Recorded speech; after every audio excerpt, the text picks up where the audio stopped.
ठीक है, इन लोगों से निपटने का समय है। अनवर मिर्जा का मैं सीधा रुख कर रही हूँ, क्या जवाब देंगे आप? देखिए बहुत अच्छी बात करी, लाके दिखा के तो कर देना चाहिए। अगर आप इतने थे गलत था उसमें? बहुत बढ़िया है, होना चाहिए। आप और मैं चलते हैं जम्मू में, आप और मैं चलते हैं जम्मू में। देखिए जम्मू क्यों, कश्मीर का जिक्र कीजिए। देखिए मैं चलते हैं ना दोनों। देखिए कश्मीर का जिक्र देखिए हम दोनों चलते हैं साथ में। ये ना दिखा के आप ये दिखाइए कि हम उनके साथ खड़े हैं। मेरे भाई आए हैं जिनके साथ पूरा हादसा गुजरा है, वो बता रहे हैं कि जो हादसा गुजरा उसके बाद भी सरकार ने इनके साथ क्या करा, ये खुद अपनी जबानी बता रहे हैं। उन्होंने क्या कहा कि सरकार ने क्या कहा? सरकार को तो लेकर उन्होंने कुछ कहा ही नहीं। प्लीज इस प्रकार का राजनीतिकरण मत कीजिए, राजनीतिकरण मत कीजिए। नहीं तो आप राजनीतिकरण कर रहे हैं, आप स्वीकार कर रहे हैं। आपने उनके ऊपर कैसे नाम धरा? आपने उनके ऊपर नाम कैसे धरा?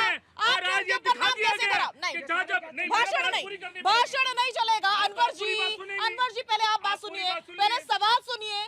सवाल सुन लीजिए। सवाल मेरा ये है कि आपने जो प्रत्यक्षदर्शी बता रहे थे कि वहां पर हमने क्या मंजर देखा, आपने सरकार को क्यों घसीट लिया बीच में? मैडम सरकार की कमी उन्होंने ही बताई। अभी उन्होंने कोई कमी नहीं बताई। अभी आपके सामने पूछे ना, वो खुद बता रहे कि जब हम वहाँ पर फंसे, उसके बाद जब घोड़े वालों ने हमें वहाँ से ले जाने के लिए करा, वही के लोगों ने, मुसलमान जो लोग वहाँ मौजूद थे, उन्होंने इनको बचाए, सामने खड़े। उसके बाद कह रहे जब हम एयरपोर्ट पहुंचे तो हमारे को एयरपोर्ट पे 25,000 रुपए की टिकट दी गई, 5 घंटे हमारी लेट फिर कर दी गई, फिर 20,000 रुपए लिए गए। तो वहां पर ये सरकार का अधिकार नहीं बनता था कि जो लोग हमारे फंसे पड़े हैं उनको जल्द से जल्द वहां से निकाल के उनके क्षेत्र में भेजाया जाता?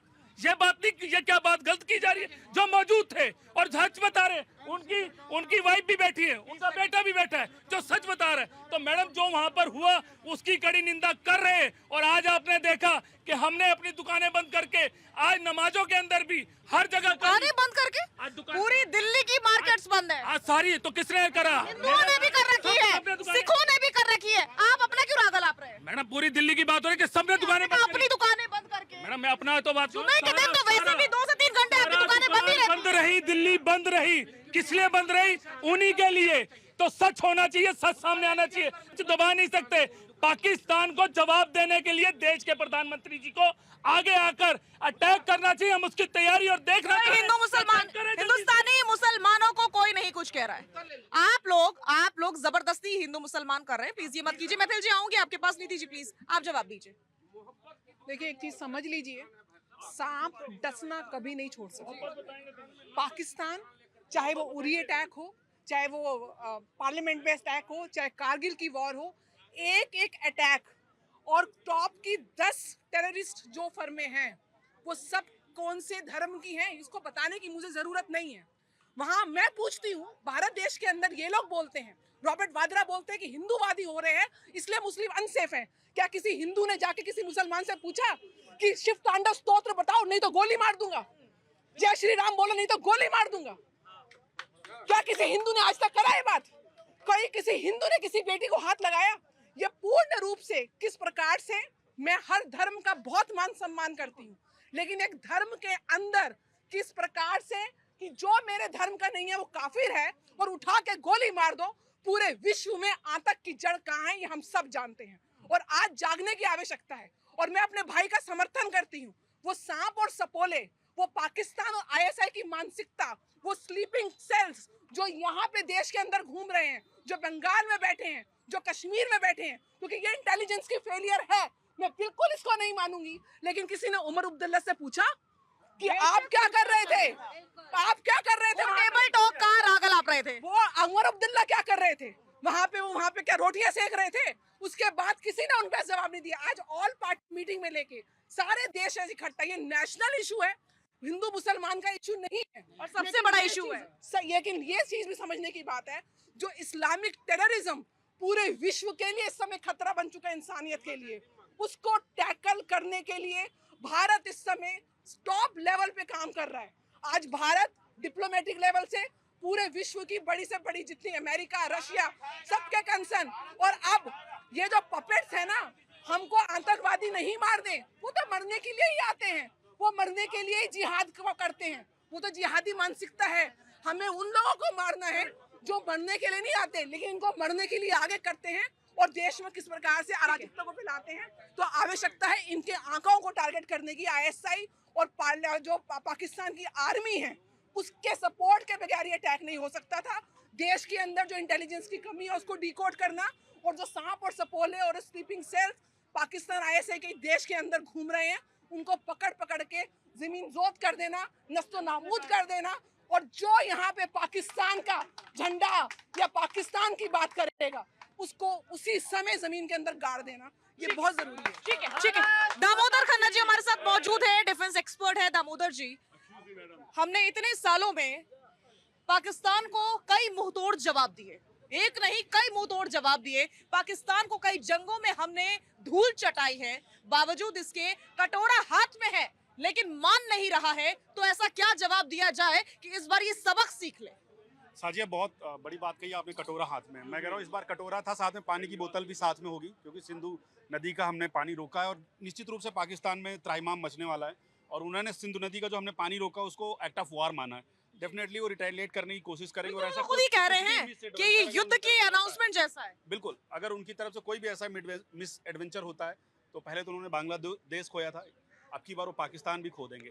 पीओके तो जाएगा ही जाएगा। गुस्सा है लोगों में, बिल्कुल सही बात है, हो सकता है इंटेलिजेंस फेल्योर हो ना हो, मैं उस पर कोई कमेंट नहीं करूंगा। लेकिन एक चीज़ जो साफ है, कोई माने ना माने, कश्मीर में सारे कश्मीरी हिंदुस्तान के दुश्मन नहीं है, लेकिन चंद एक कश्मीरी हैं जो वहाँ पे आज भी उनके सपोर्ट में है, आज भी उनका समर्थन करते हैं। बिना किसी लोकल सपोर्ट के इतना बड़ा हमला होना संभव ही नहीं है। जब तक उनके समर्थक वहाँ पे नहीं होंगे, जब तक उनको समर्थन इनपुट नहीं मिले, जब तक उनको वहाँ पे सहयोग नहीं किया गया, उनका साथ नहीं दिया गया, असंभव है। और अभी देखिए 2-3 दिन में जो ऑपरेशन चल रहे हैं, सेना वहाँ पे अपनी कार्रवाई कर रही है, कुछ एक टेररिस्ट न्यूट्रलाइज किए गए। आने वाले दिनों में इससे भी बड़ी कार्रवाइयाँ देखने को मिलेंगी। पर ये कहना कि पूरी तरह से वहाँ पे, और एक जो ये लोग नैरेटिव चला रहे हैं कि वहाँ पे बचाया लोगों ने, बिल्कुल बचाया। मुझे बताओ वो कौन सी बैरल थी जिसने सिर्फ टूरिस्ट पे अटैक किया? क्या उनकी बैरल से वहाँ पे जो एक्टिविटी कराने वाले बाकी लोग थे, मैं किसी मजहब की बात नहीं करता, उन पे हमला नहीं हुआ? खच्चर चलाने वाले सिर्फ एक आदमी पे गलती से बोली, तो क्या ये टारगेटेड किलिंग नहीं थी? आप बताओ, क्या फायर कर आधा-धुंध टारगेट किलिंग है, तो वो सारे लोग कैसे बच गए? और इससे पहले भी कश्मीर में टारगेट किलिंग होती रही है। मुन्ना खान जी, आपका रुख कर रही हूँ मैं।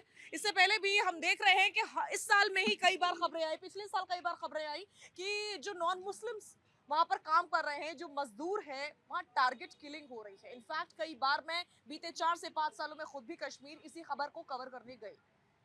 आखिर क्यों चुन चुन करके टारगेट किया जा रहा है? और इस बार तो हद पार कर दी, जब बेचारे मासूम लोग एकदम जिनका कोई कसूर नहीं था, उनको कहा जाता है कि कलमा पढ़ो, पढ़ के बताओ। एक महिला तो बता रही है कि मैंने बिंदी तक उतार दी फिर भी नहीं माने। कि क्या है? देखिए, आज़ादी के बाद से ही जो वो हिस्सा है वो नापाक साजिशों का हिस्सा रहा है, और आए दिन वहाँ हमले होते रहे, चाहे सरकार किसी की भी हो, केंद्र में सरकार किसी की भी रहे, लेकिन वो हमले देखते रहे। तो मैं ये पूछना चाहता हूँ, 11 साल से लगातार ये सरकार ये कह रही कि अब हमला होगा, अब पाकिस्तान को सबक सिखाए जाएंगे, तो ये इंतज़ार कब है? देश में कोई भी जाति, कोई भी धर्म, किसी भी समुदाय के लोगों ने कहा कि आप पाकिस्तान पे हमला न करें। जो जिन पे गोलियां चलाई गई वो जाति की बात नहीं कर रहा हूँ, एक भारतीय थी, और भारतीय के नाते मैं कह रहा हूँ ये बहुत दुखद घटना है। सरकार हर चीज़ से सक्षम है, तो उन फकीरों पे कार्रवाई कब होगी? 12 साल से लगातार पूछी जा रही है सवाल। आप भारतीय जनता पार्टी से पूछिए ना, एक सर के बदले ये 10 सर कब लाएंगे? साल में 364 बार लगातार कश्मीर में घटनाएं घटी है। जो यहाँ से मजदूर जा रहे हैं उस पर गोलियां चल रही है, जो मैनेजर जा रहे हैं उस पर गोलियां चल रही है। ये आखिर कब तक बर्दाश्त किया जाएगा? क्या हम उससे कमजोर हैं? क्या हम उसके बराबर नहीं, बेशक ये पॉइंट है शुभेंदु जी, ये पॉइंट है। जैसा कि मैंने शुरुआत में अपने सवाल में कहा कि मैंने कई बार खुद ये खबर कवर की है कश्मीर में, और इसके अलावा भी बीते इस साल, पिछले साल आपने भी खबर सुनी होगी कि किस तरीके से टारगेट किलिंग को अंजाम दिया जा रहा है। तो हम अब तक किस बात का इंतजार कर रहे थे? बड़ी दुख की बात है, और आज भी ये लोग ऐसी नेतागिरी वाली बातें कह रहे हैं। 70 सालों तक जब इन्होंने उनको पाल के रखा, धारा 370 लगा के रखी, तब इनको समझ में नहीं आया।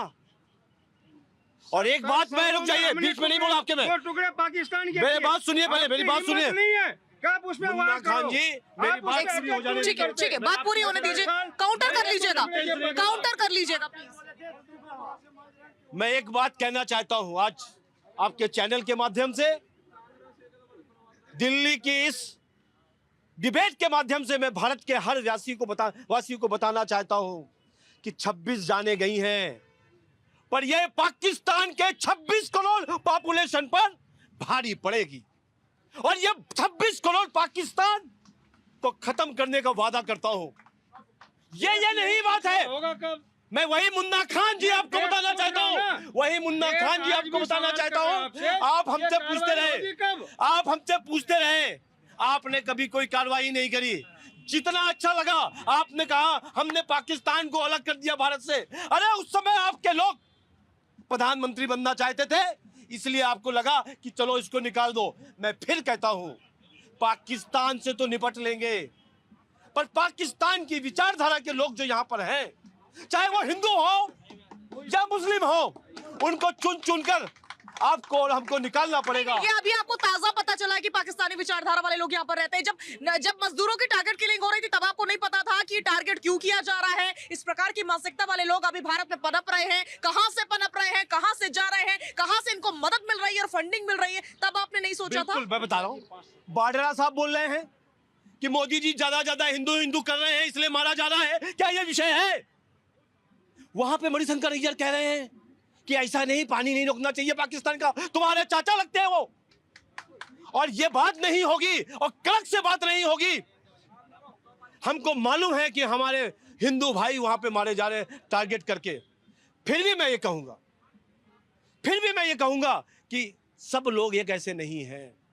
जो लोग हमारे बीच में इस तरीके की विचारधारा के हो, किसी भी जाति के हो, किसी भी धर्म के हो, किसी भी राज्य में रहते हो, यदि भारत माता को अपनी माता मानते हो तो उनको अधिकार है, नहीं तो बाकियों को पाकिस्तान भेजने का ही केवल एक इलाज है।